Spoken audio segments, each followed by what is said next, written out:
Other unusual situation within our own federal government.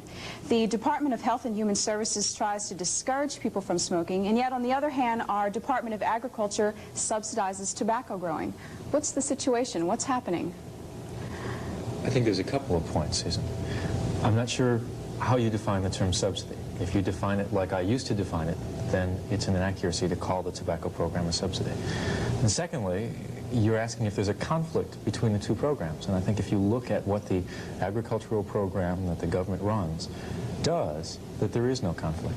Can we get into it a little further? Because it's complex. There's some detail there that isn't what the public usually hears about. The government runs a price support program that operates much for tobacco like it does for 12 other agricultural commodities in this country. The purpose of the program is to keep the price of tobacco high and help farmers stay in business, to set a minimum price for their crop. It's based on a system of loans. In the case of tobacco, that program has been more successful than any of the other agricultural programs that are being run. Very little money has been lost in those loans, where in some of the other crops like corn or wheat or soybeans, they may have lost hundreds of millions of dollars a year. And the end result of that program is to have less tobacco grown in this country, to keep the price higher than it would be otherwise. And what I hear people saying often is they think the tobacco subsidy is something where the government is paying farmers to grow more tobacco. That's simply not the case. And in fact, those people who've been involved in the government programs to discourage smoking have said that this agricultural program the government runs has nothing to do with encouraging people to smoke. If anything, it keeps the price of cigarettes higher, and maybe that discourages some people. We are going to be spending 2 hours this evening talking about some very complex issues, all concerning smoking. And it affects all of us. There's no doubt about it. Whether you yourself are a smoker or not, you certainly know people that are smokers. You probably know people who have had some health effects which they attribute to smoking. Join us this evening. We're going to be talking with two guests for about a half an hour, and then at 9:30 East Coast time, we're going to open our telephone lines and let you talk to these two people who have very different ideas on smoking. Our guest that you've spoken with already is Tom Howard. He is with the Tobacco Institute. Sitting over here on my left this evening is Paul Pfeiffer. He is the general counsel for an organization called ASH, Action on Smoking and Health. Thank you very much for being with us this evening. It's a pleasure, Susan. I'd like to respond just for a moment, if I may, to what Tom has said. What he said was accurate, but it wasn't completely accurate. Tobacco can only be sold in government-bonded warehouses, so that immediately suggests the truth, which is that the government is supporting this industry through providing warehouses. In addition, the government provides tobacco inspection and grading services, it provides a market news service, and it provides research and extension services. In 1980, the cost was estimated at $28.7 million. As of today, thanks to a recent act which was passed by Congress, which was entitled the No Net Cost Tobacco Program Act of 1982, that figure is probably being reduced to about $15 million. Does it justify calling it a subsidy, Paul? It is a government administrative cost. I don't get that. ASH doesn't get 1 cent from the government, but apparently the tobacco growers How much money does the government get in return? The tobacco growers are receiving $15 million in government administrative costs. And the government in return, on the only crop of those 13, tobacco is the only one that has an excise tax attached to it. The government at a federal, state, and local level makes more than $7 billion, with a B, like Bonanza, $7 billion a year. I wish I could have an investment program where I invested about 1/100th of the return I got every year. As you can see, it promises to be a very interesting evening. I hope you can stay with us for most of it. We'll be here for 2 hours talking about public issues concerning smoking. Before we get into this part of it, let's tell the viewers a little bit about each of you. Can we start with you, first of all? Your correct title at the Tobacco Institute, Tom, is? He's assistant to the president. How long have you been there? Been with the Tobacco Institute off and on, affiliated with them for a little under 3 years. I started in 1980 and worked for about 1.5 years, and then went back to some other private pursuits. And just recently they asked me to do some work with them again. What is the Tobacco Institute? It's a trade association much like trade associations for all kinds of industries in this country, where you have different competitive companies that most of the time aren't very good at cooperating with each other, whether you're talking about Ford and General Motors and Chrysler, or the people who make soft drinks like Pepsi and Coca-Cola. They're generally in the business of competing with each other, but on some issues they get together and say, this is what we feel about these issues that concern us, and we want the public to know that. That is the Tobacco Institute's job, to give out that kind of information on issues related to tobacco. And how is it funded? It's funded by the people who sell cigarettes. And the budget annually? I don't know what the budget annually is. Okay. It's like most trade associations, they don't make that information public. And the Action for Smoking and Health, known as ASH, your position there is general counsel. How long have you been there? I've been there since July 1980. Prior to that, I spent 33 years with the federal government, mostly in the position of what was then called hearing examiner and subsequently administrative law judge. When I retired from the federal service, I was the chief administrative law judge of the U.S. Consumer Product Safety Commission. That's how I got interested in safety matters. In that case, it was product safety matters, and that led me to ASH.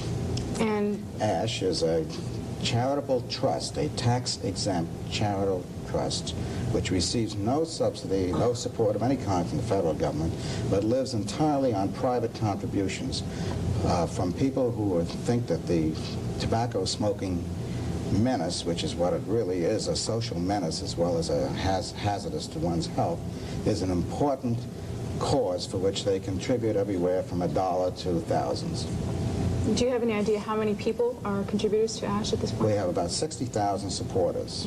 And how many tobacco-related industries are members of the Institute? 12. 12. They include the large tobacco company. I'm not exactly sure of the process along the They line. include all of the major tobacco companies in this country except one, and several smaller companies. Everybody who manufactures cigarettes or other tobacco products is probably somehow either aware or involved in the functions of the Tobacco Institute. Does ASH get involved in research in addition to public information? We are doing some research on the economic analysis of the cost of smoking in the workplace. We're doing that under a small grant that we received.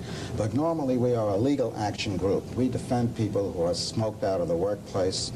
We are responsible for the elimination of cigarette ads from television and radio. I know that Tom is unhappy about that, but that's one of the things that occurred as a result of John Vance's efforts many years ago. We're also responsible for the CAB regulations that require separation between smokers and non-smokers on airlines. We had something to do with the same thing with regard to buses and trains.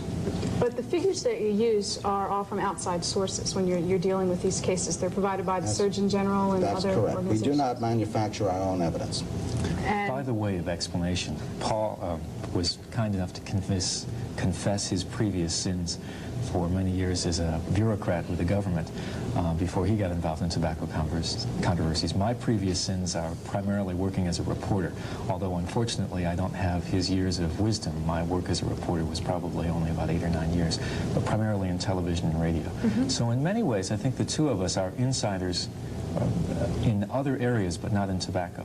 We're sort of outsiders looking in at some controversies and reaching conclusions that are obviously different, as I'm sure you're going to hear tonight, but not as people who grew up inside tobacco controversies. was it Well, just a, I'm sorry, I was just going to ask because we did learn a little bit about your background. Was it just a coincidence that you got into the tobacco industry? Pretty much. I had a friend who was someone who was sort of a protege in terms of my early years in broadcasting, helping me get started.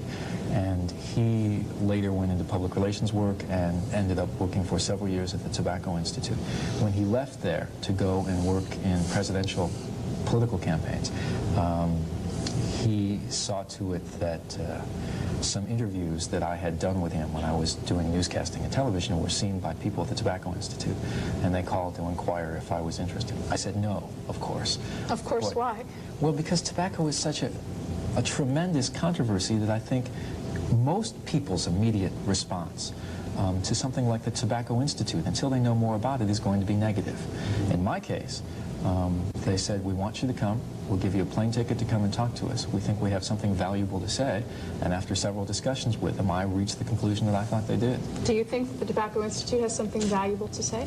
Well, I'm always glad to hear from the Tobacco Institute because they raise a lot of issues that we can answer. But I would take issue with one thing Tom said about both of us because I don't think he represented my point of view.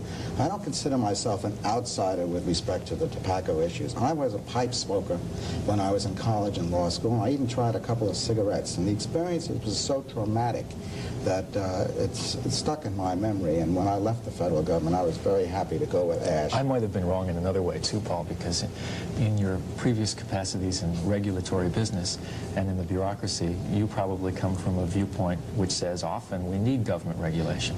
We and do that's in the not health and generally my safety viewpoint. field. There's some question as to whether we still need it in the economic field. And there's some I'll let question Alfred about what is Kahn health and safety. argue that one for the CAB. But in health and safety, we definitely need government regulation. We are watching C-SPAN, and we are having a 2-hour debate on smoking issues. In just about 15 minutes, we're going to open the phone lines and let you talk to these two gentlemen about smoking issues, ask them questions, perhaps debate some of the points they have taken. I'd like to start off this evening, now that we know a bit about both of you, more or less historically on the issues. When was the ban first placed on advertising on television and radio? Went into effect January 1971. Okay, and what You'll kind get some dispute as to why it went into effect, but you'll get no dispute on the date. Okay. Has it had an effect on cigarette or tobacco consumption in the ensuing years? I think it's had the effect that all of us can agree we wanted it to have, and that was that we don't think advertising of cigarettes should be directed at young people in such a way that it's going to get kids to smoke. And it's interesting, this may be a surprise to the audience, but the best government statistics and surveys show that 3 years later, from 1974 on, the rates of teenage smoking in this country started to go down and have been going down consistently since. So cigarette sales are not off. There are more cigarettes sold in this country today than ever before, and more people smoking. But among young people, that is not the case. Among teenagers, that is not the case. Elementary question, I'm sure. Why don't you want young people to smoke? Because there is a significant health controversy, and you need to be an adult before you decide a lot of things in this country. Whether you're going to drink, whether you're going to drive a car, whether you're going to be married, and whether you're going to smoke tobacco, just to name a few. I'm delighted to hear that there's been a decline in teenage smoking and so forth, but I would disagree with you, Tom, that that's due to your lack of advertising. Most of the tobacco advertising that I have seen seems to be directed to youth. The macho image, you know, the cowboy on the Marlboro country, and the beautiful girls on the beach who are always smoking these lovely cigarettes in their bikinis. I think this is Paul, you've been aimed involved in this. primarily at youth. And as a matter of fact, one of the memoranda that we unearthed at the Federal Trade Commission shows that that is a deliberate policy of the tobacco industry. I smile because this comes up all the time. Of This course. is a wonderful issue. What we have here is a memo from, and I forget which company it was, but from some advertising executive who apparently said something about we could go after the youth market if we wanted to do it this way. And because that is not a policy of the tobacco company. If you look at the record, if you follow it, you'll find that that advertising executive very shortly lost his job and lost the account. Because long before that memo was unearthed, long before our opponents tried to distort that particular issue, the tobacco companies reached what I think was an equitable and integrity-oriented position, that if you're going to smoke, if you're going to advertise your product, you do it among adults. And it's sort of interesting. I'm sure Paul is aware of the American Cancer Society and the National Cancer Institute studies in this country that show that there are good reasons why, understandable reasons, why young people decide to smoke, but advertising plays almost no part in that. And so the proof, I guess, is sort of in the pudding. Take a look at the research on why teenagers smoke. Find out if advertising is the effect. I would say take a look at the ads. You've come a long way, Tom, and you know exactly what I'm talking about. But what's the ads end are result, being Paul? to youth. We have one of the most successful industries in this country, as Susan mentioned at the beginning Successful? of the You mean successful in terms of being able to market their product to consumers who they believe want it. And yet it's not happening at increasing rates among young people, although that's been distorted. The audience is going to be surprised because some of our adversaries have been lying about the youth Tom, I can't statistics see how you can call it successful when we know that the larger companies are diversifying into everything, including Chinese food. And they're selling more Sealand cigarettes than ever service before. and so forth, because they're very well aware that what they are doing, they've got a dying industry in tobacco, and if they want to diversify into something Can else, I ask they can you a make sort their of money. mildly personal question? Well, of course. Do you own any stock in any American companies? Oh, yes, sure. In American companies? Oh, of course. I don't have enough money to own a lot. IBM, GE. I Okay. just made some money in MCI, the There's telecommunications. a point to this question. I don't own anything in American Tobacco or Philip Morris or J. Reynolds. When I was a youngster, I was kind enough to get a gift of a few shares of RCA stock. RCA. And probably much like General Electric or some of the other ones that you have invested, every time you get an annual report, you'll notice that those companies, those major American companies that are having financial success, are diversifying. When RCA went into the book business, we didn't say they were getting out of the broadcasting business. When Philip Morris or R.J. Reynolds goes into the selling of beer or soft drinks, why do you say they're getting out of the sale of cigarettes, especially if they're selling more cigarettes than ever? Mr. Pfeiffer mentioned or said that the tobacco industry was a dying one. How would you respond to that? Where do you predict the tobacco industry to be in 20 years? I'm not sure what sense of history Paul has, because if you look historically at tobacco issues, the campaign to get people to stop smoking is about 300 years old, not 30 years old. And it's sometimes the punishments for disobeying other people's wishes about smoking were much more severe than even Paul wants to make them today. In Tsarist Russia, for a considerable period of time in the 18th century, if you smoked and you were caught, the punishment was execution. So I think that the idea that we're going to all of a sudden wipe out people's desire to use tobacco products is a false one. If you look at the fact that some people have been trying to do that for hundreds of years. We're not trying to punish anybody for smoking. If somebody wants to smoke, please let them smoke to their heart's content, as long as they go outside and they don't smoke in the same room with a sensitive non-smoker. The punishment that you talk about, Tom, is self-inflicted. It's the Surgeon General's opinion. I don't know that the Tobacco Institute has questioned it, that cigarette smoking is a major cause of not only lung cancer, but esophageal cancer, larynx and oral cavity cancer, and to a lesser extent, bladder, kidney, pancreatic, and stomach cancer. Now that seems to me, and we're talking about 129,000 lives a year, that is directly lost because of the relation to heavy smoking. I think that in itself is its own punishment. It's nothing that we want to inflict on anybody. We just want to give them the information necessary so that they would, at their own volition, that they'll quit. In just about 10 minutes, we'll be going to the phones and let you talk to these two gentlemen. Over here on my left is Paul Pfeiffer. He is with Action on Smoking and Health, known as ASH. Over here on my right, Tom Howard with the Tobacco Institute. I'm not being rude. The reason I'm shuffling through these papers is it refers to something that Paul said, and I can't find it this moment, so maybe we can go back to it later. That's fine. Can we talk a little bit about perhaps what is the central issue of this whole debate this evening, and that's government regulation of smoking. The thought that occurred to me about smoking is that there's really no gray area on it.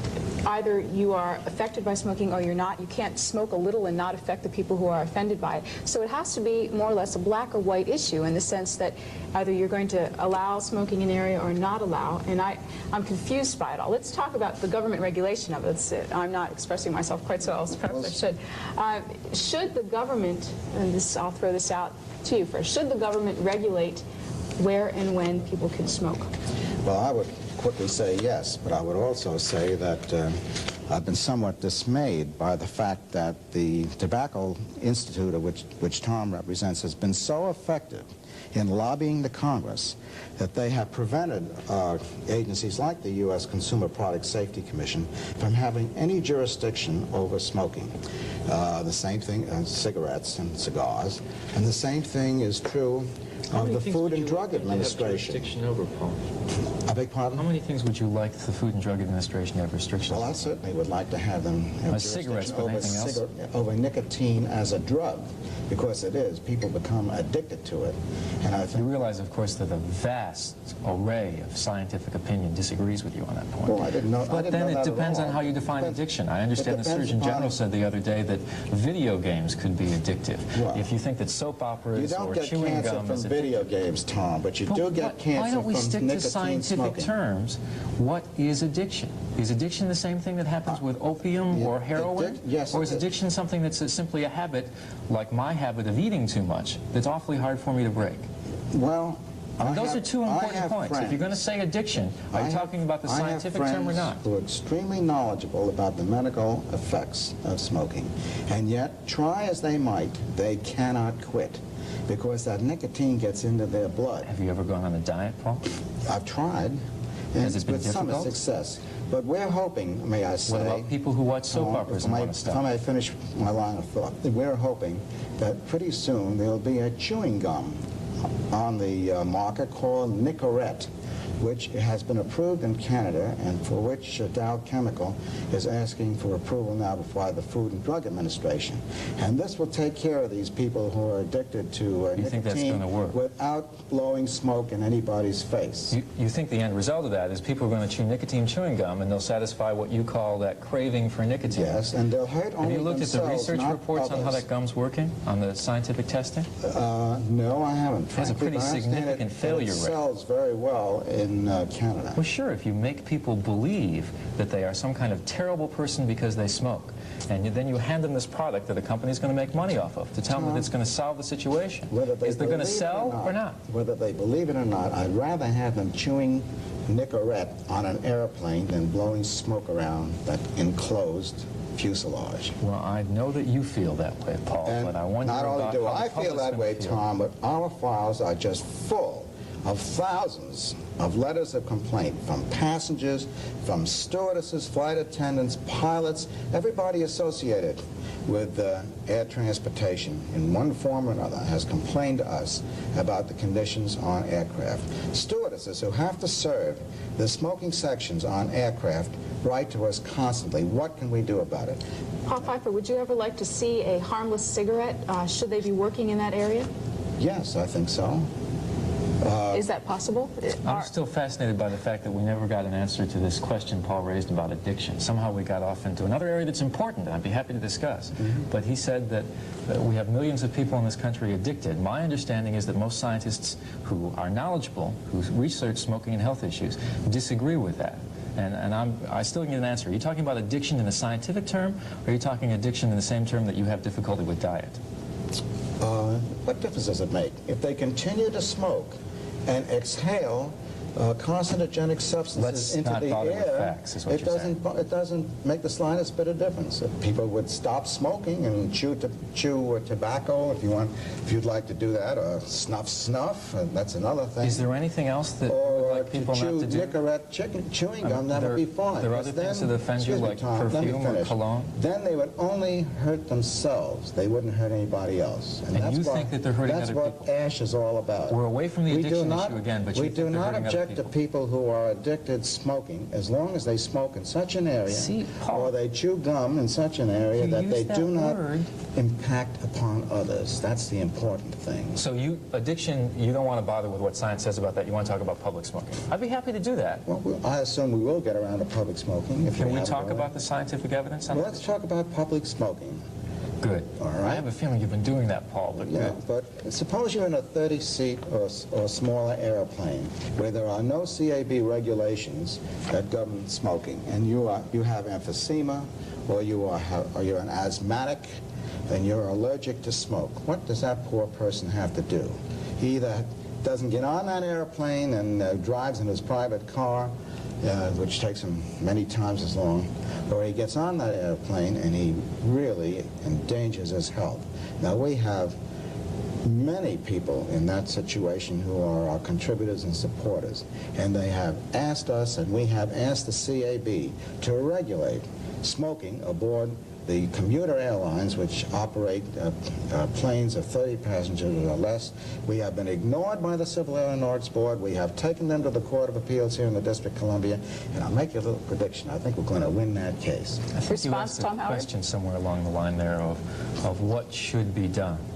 And it seems to me the same question should be what should be done for diabetics who can't have sugar. I'm not here to talk about diabetics. Well- I'm here to talk about smoking, which is Okay. not only a hazard to the smoker, and the smokey, if you call the poor fellow, has to breathe that air, which is contaminated, but it also is a social menace. You go into a restaurant, you spend $15 a piece for a nice dinner, and you're enjoying yourself, and at the next table, some so-and-so is exhaling his cigar smoke. He's finished his dinner and he's enjoying himself, but he is contaminating the air so that you cannot enjoy yourself. This is just the social aspects, to say nothing of the health aspects. I think it's terrible. And I'm happy that many restaurants now, more and more, and some of the important chains, I'd like to mention with approval, the Marriott chain is now providing for no smoking areas in their restaurants. And it's good business. I'll be glad to read some of the... But have these, I'm curious to ask, have these places enforced it on their own through Yes, consumer? Then is government regulation necessary? It's not in that situation, but there are some ordinances in some cities. I think Newton, Massachusetts is one. I think Brookline just passed it a few days ago. There are city ordinances that handle this. But let me read you what the Magic Pan Company says. They say they conducted many surveys in its restaurants, and one of the most frequent comments notated was our offering of smoking and non-smoking areas. Many people cannot tolerate the smell of a cigarette, or even worse, a cigar. To some people, it is not only a mephitic annoyance, but it is also a hazard, a health hazard. I believe when the restaurant industry is suffering customer count declines, as is the case today, anything that we can do to enhance a guest experience in our restaurants is necessary, and more importantly, good business tactics. Tom Howard, does the Tobacco Institute have any problem with restaurants voluntarily having smoking and non-smoking sections? None whatsoever, and I'd be happy to try and make the point that I was going to make, but maybe Paul wants to say something. Well, I'd be glad to carry your endorsement in our next newsletter, Tom. That would be a big help. I'm sure that our readers would be delighted to read that. Okay, Paul, before I start again, why don't you go ahead and interrupt one more time?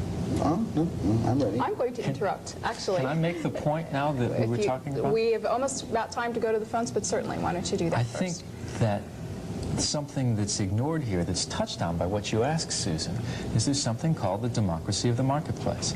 Now, some people may not be concerned about diabetics, but if someone in the audience is a diabetic, I think they'd be a little bit offended at saying, I don't care about that problem. If you're a diabetic, however, you go into a restaurant and you want them to serve a saccharin, I don't think you need a government regulation to say that they have to do that. I think, however, that you can give your business to the people who give you the service that you want. If you want a no smoking section, if you want rock music or you want not to have rock music in a restaurant, that you can go to the businesses that support that decision and you can vote with your dollars. And that, by the way, is the reason that we find restaurant and hotel and motel associations around the country doing this kind of thing voluntarily where they find their customers want it. And other places where their customers don't want it, where it would be silly to have, by government dictate, a wall dividing smokers and non-smokers, 50% of the place being empty and 50% being overcrowded, is not the kind of thing we need government involved in. And I think Paul knows, although I think he was joking there with us, that the Institute and the tobacco industry has been suggesting that kind of voluntary situation and cooperating with the restaurant and hotel industry around the country for years to promote that kind of common courtesy and voluntary solution. Well, Tom, I agree with you completely on the democratization of the problem, and we're happy to note that there's 70% of the airline seats, or aircraft seats, are reserved for non-smokers, because that is the percentage of the people throughout the country who want the non-smoking seat. And they're doing it by meeting their customers' needs. That's right. Not by what used to be your dictate of the government telling them what they had to do. That's why I say that you're representing a dying industry. Gentlemen, as promised, it's time for us to go to the phones. We already have some lines lighted up without me even giving the phone information, so let me do that. If you live in the Eastern or Central time zones and you'd like to join in this conversation on smoking this evening, you can dial us at area code 202-628-2525. For those of you who live in the Pacific and Mountain time zones, the number to dial is area code 202-783-2727. Throughout the next hour and a half, we will keep those numbers on the screen so you can refer to them. The rules concerning phoning in this program: if you have done so within the past 30 days, please hold off. We'd like to give as many people as possible a chance to join in the conversation. Also, once you get a ringing on the line, stay with us. We will get to you sometime during the next hour and a half. Sometimes takes us about 15 or 20 minutes because we do have 8 incoming lines.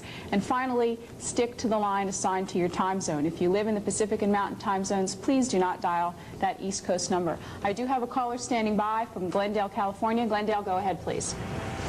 Yeah, good evening. Could I ask for the last name of Tom what? Is it? Howard. Tom Howard. Yeah, Tom Howard. I would like to address my comments to you. I would to clarify. I am a smoker. I smoke cigars, and I am against federal regulation of practically any behavioral problem. However, I am in total disagreement with your presentation of the way that you've handled yourself, and I would say that if Tobacco Institute has to depend on your presentations, I think they're more down the tube than they would be anyway. I think it's a social matter, and I think it's a matter of courtesy, very little of which I think you've shown to your opponent. And I think it cannot be legislated out of existence, but it's definitely an addiction problem. If you've ever known anybody that's tried to drop the cigarette habit and failed 5 and 6 and 7 times in a row and suffered withdrawal symptoms, you'll know that. I don't know why you deny that. I do know why you deny it, because it's a multi-million-dollar business, but to try and try and deny it publicly is kind of silly. That's all I have to say. Mr. Howard, response to our viewer? Maybe we'll give addresses out a couple of times. But the address of the Tobacco Institute is 1875 I Street Northwest. I as in the letter I Street Northwest, Washington, D.C., 20006. And I would be happy to send you even just a small part of the reams of scientific and medical testimony on the subject of addiction as it affects cigarettes, including Dr. Theodore Blau, who is the former president of the American Psychological Association, talking about why, if you stick to the scientific definition of addiction as what happens with alcohol or opium, cigarettes are not that kind of thing, and it does a disservice to the smoker to tell them that it is. But if you tell them that it's going to be a very difficult habit to break, it can be broken if you want to break it, but it's a habit, not an addiction, I think then you're keeping to the facts. We have 2 lines open on the West Coast. You West Coast callers, if you dial now, you have a good chance of getting through as we continue our debate on public issues concerning smoking. Our next caller on the line this evening is from Austin, Texas. Good evening. Yes, hello, Susan. You have a good program tonight. Thank you. I would like to ask Mr. Howard, perhaps he may know it, as a heart patient, have been one several years, subsequently had the heart surgery at Texas Heart Institute in Houston. Dr. Denton truly told me that tobacco or nicotine was the most addictive substance you could use next to heroin. So, young man, it is very addictive. And I think everyone knows Dr. Cooley, well-known prominent heart surgeon. In this city, for your information, Austin being the capital of Texas, we have a law that prohibits one from serving food, smoking, or going to a serving line in a cafeteria. Thank you. I'd like to hear your comment. The part about the fact that there are laws is true. There is one of the more extreme examples of laws on this subject was proposed by some representatives of the American Cancer Society in a small community in southern Florida, where if you smoke in most public places, the punishment is up to a year in jail and a $5,000 fine. And in fact,